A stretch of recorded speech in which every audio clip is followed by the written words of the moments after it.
ನಮಸ್ಕಾರ ವೀಕ್ಷಕರೇ, ನಾನು ಯಶೋಧ ಮಂಜುನಾಥ್ ಬೊಮ್ಮನಕಟ್ಟಿ. ತಮ್ಮೆಲ್ಲರಿಗೂ ಅದಮ್ಯ ವಾಹಿನಿಗೆ ಪ್ರೀತಿಯ ಸ್ವಾಗತ.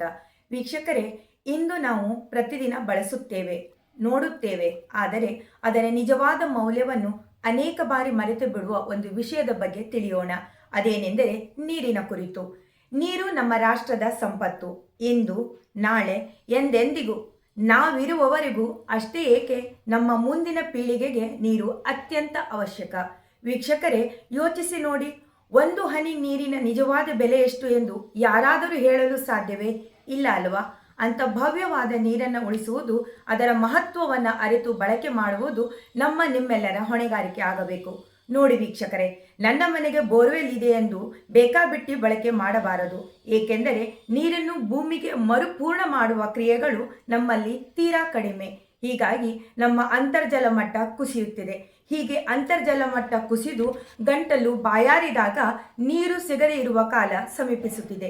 ಈ ಸಂಕಷ್ಟ ಬರುವ ಮುನ್ನವೇ ನೀರಿನ ಬಳಕೆಯ ಬಗ್ಗೆ ಎಚ್ಚೆತ್ತುಕೊಳ್ಳಬೇಕಿದೆ.